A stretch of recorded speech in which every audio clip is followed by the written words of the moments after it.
My parents gave my business to my brother. They forgot who built it. The email came in at 9:14 on a Tuesday morning, while I was standing in the back room of my own store, counting register floats with a paper cup of coffee going cold beside me. I remember the exact time because I looked at my phone right after, out of habit, the way you check a clock when something has just knocked the wind out of you and you need proof that time is still moving normally, that the world hasn't tilted. The subject line said, Ownership Transfer Confirmation, Larkspur Home and Garden LLC. I read it twice before I understood it. Then I read it a third time slower, the way you read something when part of you is hoping the words will rearrange themselves into something less impossible. It was from our business attorney, a man named Gordon Feld, who had handled the incorporation paperwork for my store 6 years earlier, back when I signed the lease with my own name on it and my own signature on the small business loan and my own hands in the dirt for 14 months before the place ever turned a profit. The email confirmed, in the flat, procedural language lawyers use for things that are anything but procedural, that as of the prior Friday, majority ownership of Larkspur Home and Garden LLC had been transferred to my brother Caleb. I sat down on an overturned crate because my legs did that thing where they stop being reliable. I want to explain something before I go further, because I think it matters for you to understand exactly what this store was to me, not just as a business, but as a person's whole adult life folded into a building with a green awning on Chestnut Street. I started Larkspur when I was 26, with $4,000 of savings and a small loan my grandmother co-signed because no bank would take a chance on a 26-year-old woman with a business plan built around heirloom seedlings and hand-thrown pottery. I painted the walls myself. I built the shelving myself, badly at first and then better because I watched enough videos and ruined enough wood to eventually get it right. I worked Saturdays that I didn't take off for 4 straight years. I learned how to do payroll by making mistakes on my own paycheck first, never anyone else's. By the time the store turned 6 years old, it had 11 employees, a wholesale relationship with 3 regional nurseries, and a waiting list for its spring workshop series that filled up within 11 minutes every year. My brother Caleb had never worked there. Not once. Not a single shift, not a single Saturday. Not so much as watering a plant when I went on the only vacation I'd taken in 5 years, a 4-day trip to see my husband's sister get married. He'd visited the store maybe 6 times total, usually to ask if he could borrow money, and once memorably to ask if I could hook him up with cheap potting soil for a project he abandoned within 2 weeks. So when I read that email, sitting on a crate in my own back room with cold coffee sweating onto the concrete floor, my first feeling wasn't even anger.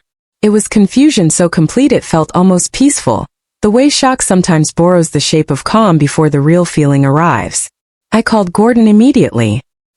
He picked up on the second ring, and I could hear in his voice that he'd been expecting my call, which told me something before he said a single word.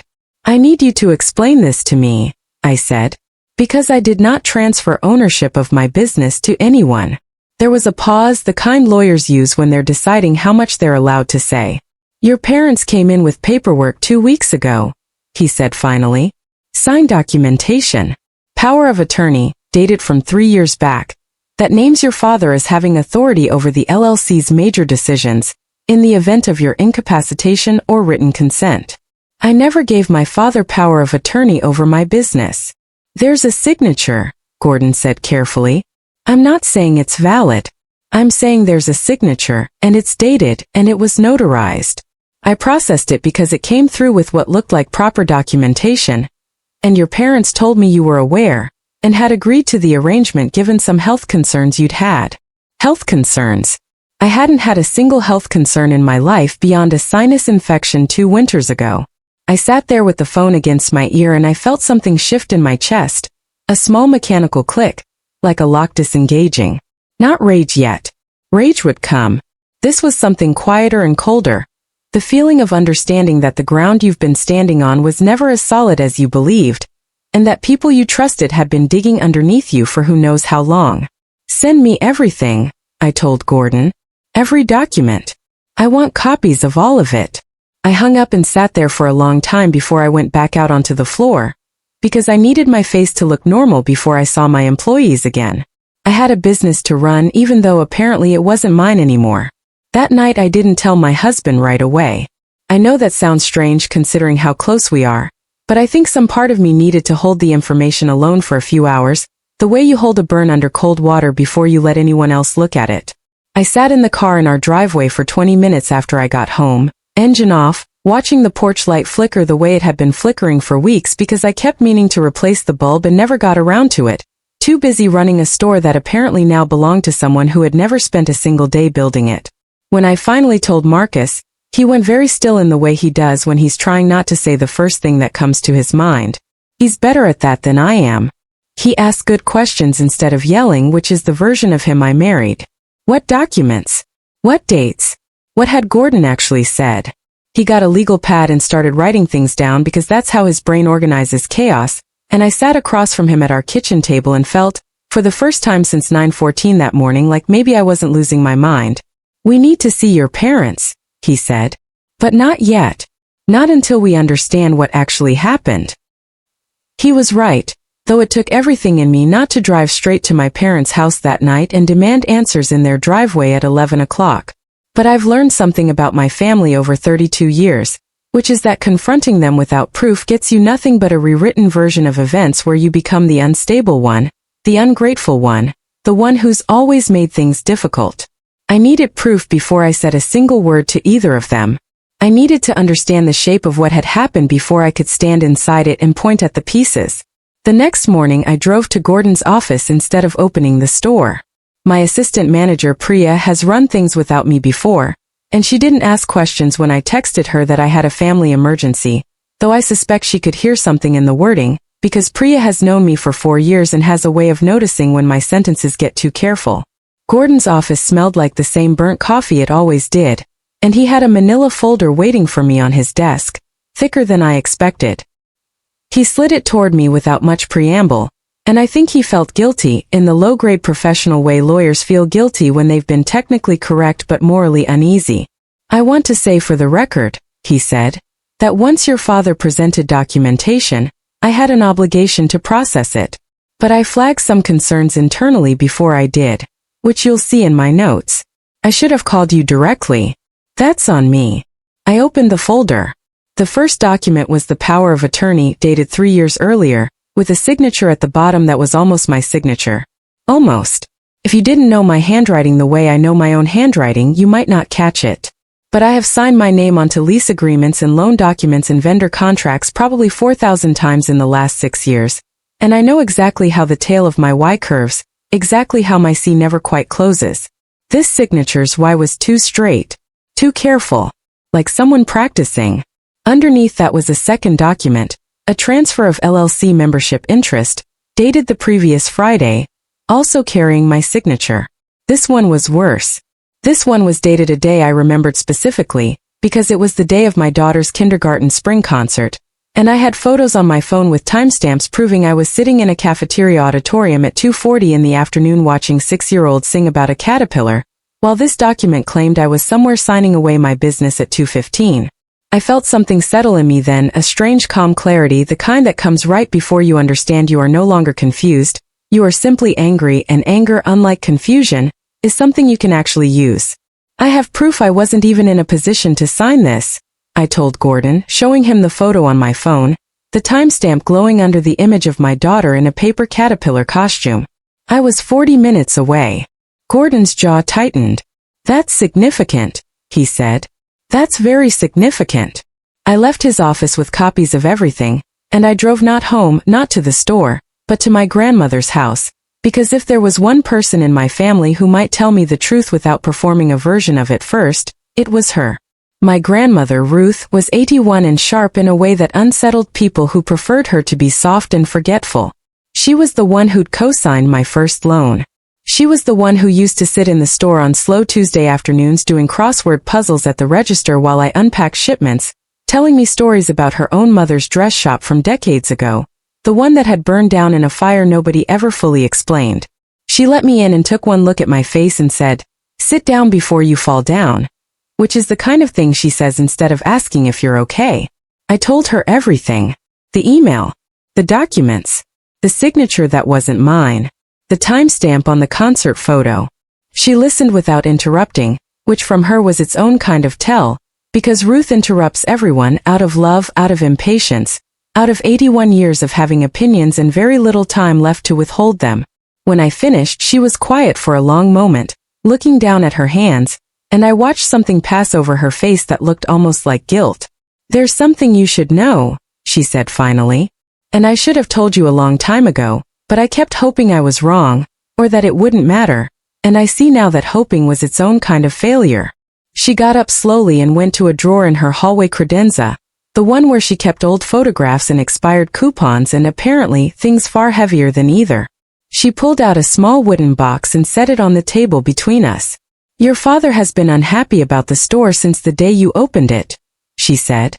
"Not because he didn't want you to succeed, because he never thought you would, and when you did, it embarrassed him. He told people you'd fail within a year. When you didn't, he stopped talking about the store at family gatherings altogether. Have you noticed that?" I had noticed that. I'd noticed it and told myself it was because he simply wasn't interested in gardening, in retail, in any of it. I hadn't let myself consider that it might be something colder than disinterest. "And Caleb," Ruth continued, "has been in debt for longer than you know. Real debt. The kind that doesn't go away with a loan from mommy and daddy, though God knows they've tried that too." She opened the wooden box and pulled out a stack of papers, and I felt my stomach drop before I even understood what I was looking at.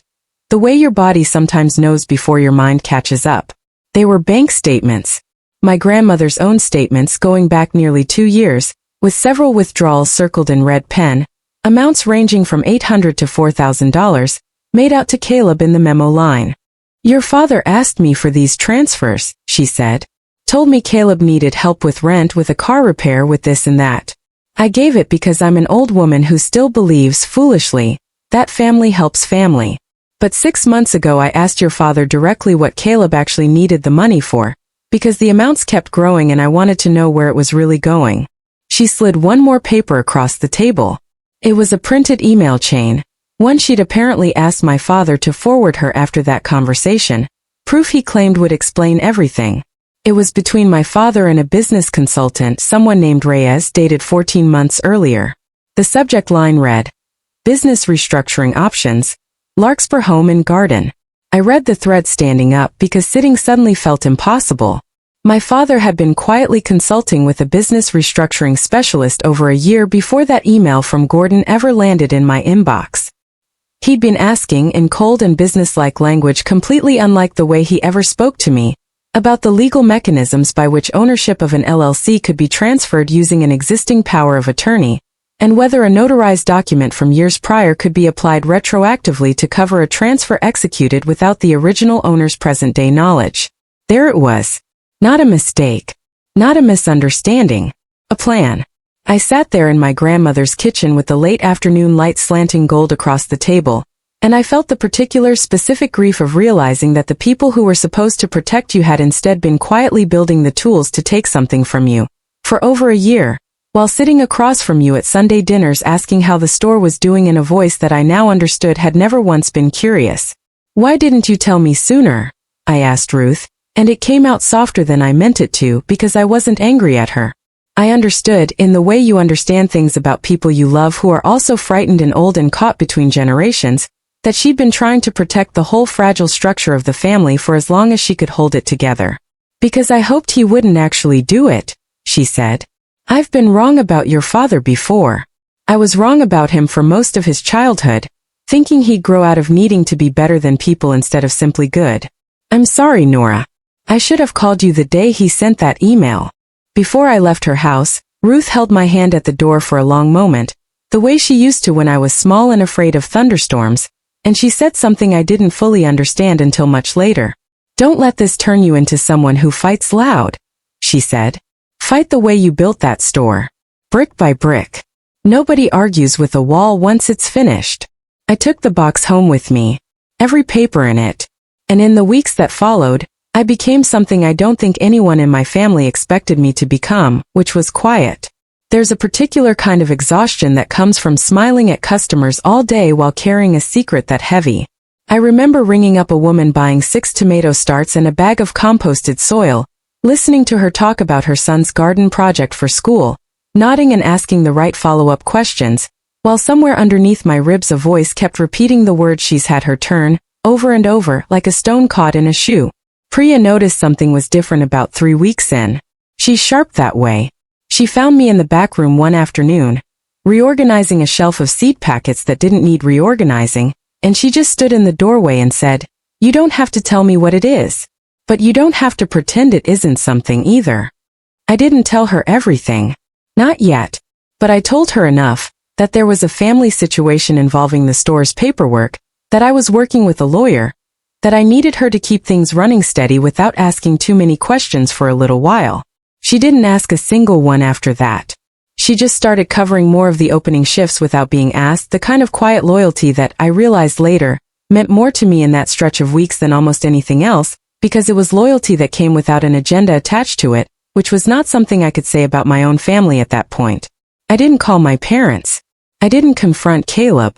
I went to the store every day and ran it exactly as I always had, greeting customers, restocking the seed wall, training a new hire on the register, and underneath all of it I was building a case the way you build a wall, one brick at a time, without announcing each brick as you lay it. I hired a second attorney, a woman named Elena Vasquez, who specialized in business fraud and had a reputation, according to Gordon, for being quietly ruthless in exactly the way I needed someone to be. Elena listened to the entire story without changing her expression once, which I found strangely comforting, and then she started asking questions with the precision of someone assembling a machine. "The kindergarten concert photo," she said. "I need the original file, not a screenshot. Metadata intact. The power of attorney document," she said. "I need a full forensic handwriting comparison. I know a specialist. The bank statements from your grandmother," she said. "I need her to be willing to provide a signed statement, and I need to know if she's willing to testify if it comes to that. It would come to that," she told me, "if my parents refused to reverse the transfer voluntarily once confronted with the evidence. Most people don't want their fraud dragged into a courtroom in front of a judge and a public record. Most people, when shown a wall of undeniable proof, choose the quiet option. But you had to be prepared for the possibility that they wouldn't. There's something strange about spending 6 weeks quietly assembling proof against your own father. Doesn't feel like the movies make it look. There's no dramatic music, no montage of triumphant discovery. Mostly it's paperwork. It's sitting at my kitchen table at 11 at night after Marcus and our daughter had gone to bed, going through old calendar entries on my phone to cross-reference dates, printing bank statements and highlighting numbers until my fingers smelled like ink. It's a phone call with the notary's office listed on the forged document, a woman named Diane who, when I explained the situation carefully and without accusation, went very quiet and then admitted she had no memory of ever meeting me in person, and that her assistant sometimes processed walk-in notarizations when she was out of the office, a detail Elena later confirmed was itself a violation of state notary procedure, since notarization requires the signer to be physically present before the licensed notary, not an assistant. That detail alone, Elena said, could turn a civil dispute into a criminal one, because it meant someone, likely my father, had walked a stand-in or a rushed clerk through a false verification. I remember calling Diane's office in the back room of the store, keeping my voice low so my employees wouldn't hear, watching through the little window in the door as customers browsed the herb section under the string lights I'd put up myself 2 summers earlier. It struck me in that moment how strange it was to be defending something so tangible, so rooted in soil and sunlight and Saturday mornings, using tools so cold and procedural, subpoenas and forensic handwriting reports and metadata logs. But that's what it takes sometimes. Love builds the thing. Paperwork protects it. By the 5th week, Elena had assembled what she called, without irony, an airtight file. A phrase that made something in my chest finally unclench for the first time since that Tuesday morning email. She laid it out for me across her conference table like a hand of cards nobody could beat. The forged power of attorney with its 2 straight Y, the transfer document timestamped to a moment I could prove down to the minute I hadn't been present, my grandmother's bank statements with a year of hemorrhaging withdrawals circled in red, the email thread with the restructuring consultant dated 14 months before any of it became real, the notary's own admission of procedural failure, and, finally, the text thread still sitting there, unresolved, waiting for its moment. Over the following 6 weeks, the case built itself into something I could hold in 2 hands. The handwriting specialist confirmed what I already knew, that the signature on both documents showed inconsistencies with my authentic signature significant enough to suggest forgery or tracing, not natural variation. The metadata on my phone's photo confirmed the timestamp of the kindergarten concert down to the second, cross-referenced with the auditorium's own event schedule, and even a group photo another parent had posted publicly that day, showing me in the third row at 2:41 in the afternoon, 26 minutes before the transfer document claimed my signature had been notarized 4 towns away. And then there was the text message. I want to tell you about the text message because out of everything, it's the piece that broke something loose in my chest that I didn't know was still tightly wound. Elena had subpoena power for certain records once we filed a formal fraud complaint, and among the materials that came back was a thread of text between my father and Caleb, pulled from a cloud backup Caleb apparently never bothered to delete, dated the week before the transfer went through. Caleb, are we sure this is gonna hold up? What if she fights it? My father. She won't even know until it's already done. By the time she figures it out, it'll be easier for her to just accept it than tear the family apart over a garden store. Caleb, lol, garden store, okay, whatever you say, Dad. My father. This is your future. She's had her turn. I read that last line more times than I want to admit. She's had her turn. As if 6 years of 14-hour days and payroll taught myself from YouTube videos and a grandmother's loan and 100 Saturdays without a day off were a turn, like a swing at a playground, something you get for a while and then hand over to the next kid in line because fairness apparently meant everyone getting a chance to hold something I built with my own hands. I sat with that message for a long time. Not with rage, though the rage was there, banked low like coals. Mostly I sat with grief. Because somewhere underneath 32 years of being the responsible one, the capable one, the one nobody worried about because I always figured things out myself, there was a small stubborn hope that my parents were simply careless with their attention, not cruel with their intention. That text ended that hope permanently. He hadn't misunderstood what the store meant to me. He'd understood completely, and decided it mattered less than what he wanted to hand his favorite son. Elena and I decided on a plan. Not a lawsuit filed in anger. A quiet, devastating presentation of fact, delivered in a setting where my parents would have no room to perform their way around it, no audience of relatives to manage, no opportunity to reframe me as the difficult daughter making a scene. I asked them to meet me at Gordon's office, telling them only that there were some updates on the store paperwork that needed everyone's signature. I wanted them walking in believing they were finalizing their win. My mother arrived first, wearing the expression she always wears when she suspects something but has decided in advance not to acknowledge it, a kind of pleasant blankness. My father came in a few minutes later, and Caleb trailed behind him looking at his phone, barely glancing up when he sat down. Gordon sat at the head of the table. Elena sat beside me. I had the folder in front of me, closed, my hands resting flat on top of it, and I remember feeling in that moment, less like the daughter who used to apologize for taking up space at that same family dinner table, and more like someone who had simply run out of reasons to make things easier for people who had never once made things easier for me. I asked you here, I said, because I want to talk about how ownership of Larkspur ended up transferred to Caleb without my knowledge or consent. My father's face did something small and controlled, a tightening around the eyes that he thought no one would catch. My mother's pleasant blankness didn't move at all, which told me she'd known the whole time, and had simply decided her role was to know nothing. You signed the paperwork, my father said, evenly, like a man reciting a line he'd rehearsed for weeks. We have the documentation. You have a power of attorney with a signature that isn't mine, I said, and I opened the folder. Forensically confirmed forgery, or at minimum tracing. I have the specialist's report right here. I slid it across the table. Silence. Caleb finally looked up from his phone. You have a transfer document dated the same day I was sitting in my daughter's kindergarten concert, 40 minutes from the notary's office listed on the paperwork. I slid the photo across, timestamp visible, along with the auditorium's official event log, confirming the concert start and end times. My mother's blankness cracked slightly at the corners. And, I said, and this was the part I'd rehearsed the least, because I wanted it to land exactly as unvarnished as it actually was, I have a text thread between the two of you, dated the week before the transfer, in which you say, quote, she's had her turn. I didn't raise my voice. I want that to be clear because I think what unsettled them most in that room wasn't volume, it was the absence of it. I had spent 32 years being the daughter who managed everyone else's emotions in every room she entered, softening bad news, laughing off slights, keeping the peace at the exact cost of her own footing. I wasn't doing that anymore. I simply laid the facts on the table, one by one, like someone setting a formal table with a level, unhurried hand, and let the silence between each item do the work that shouting never could have. Caleb looked at our father.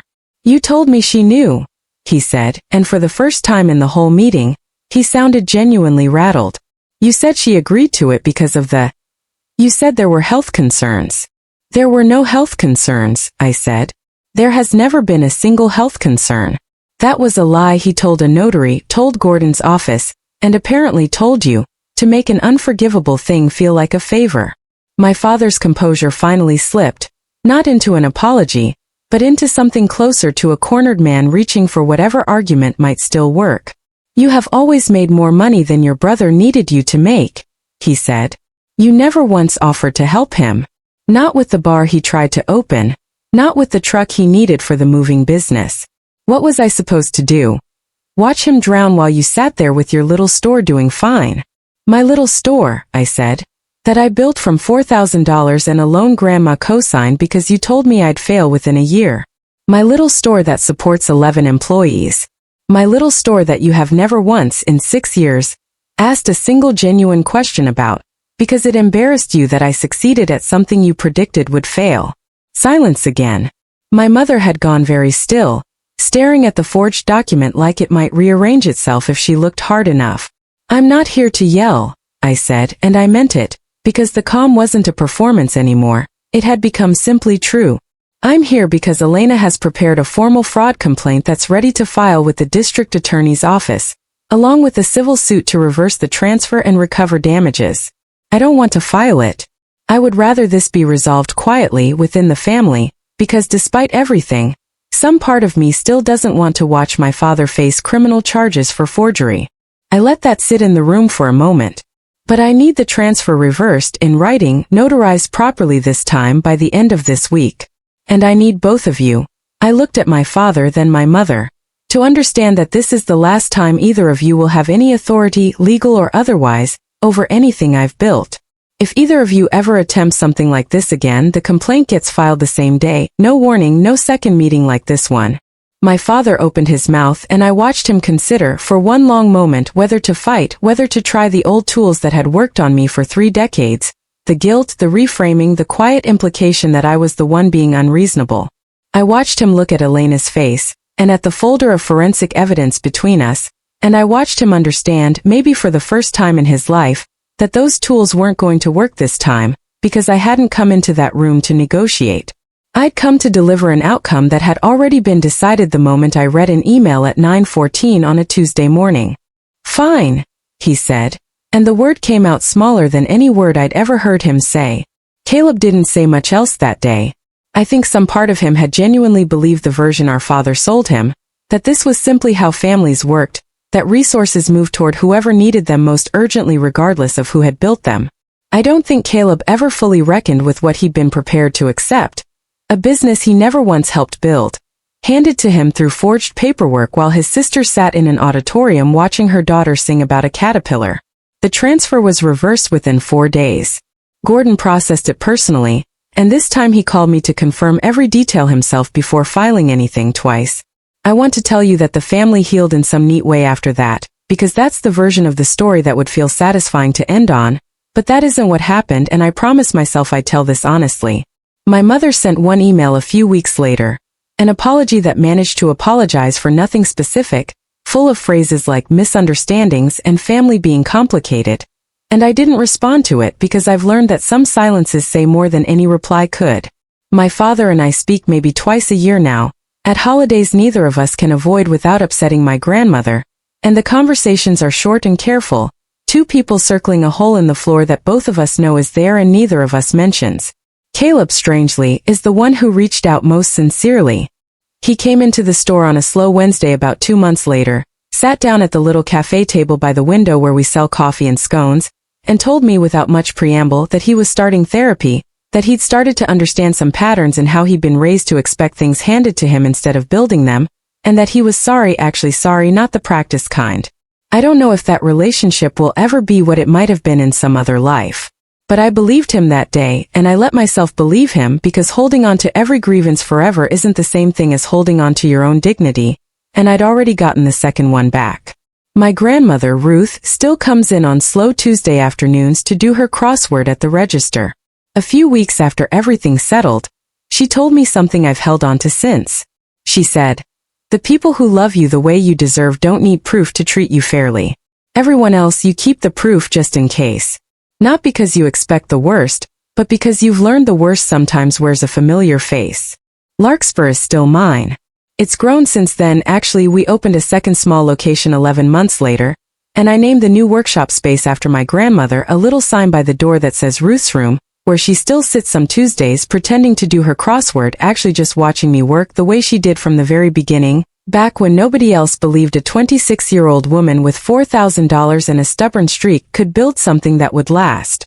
I think about that email sometimes, the one that landed at 9:14 on an ordinary Tuesday morning, and split my life into a clean, permanent line of before and after. I think about how close I came to letting confusion turn into self-doubt, to wondering if maybe I'd misunderstood, if maybe I was the one being difficult.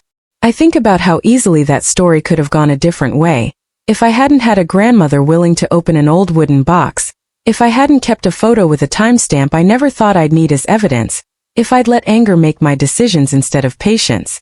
But I didn't.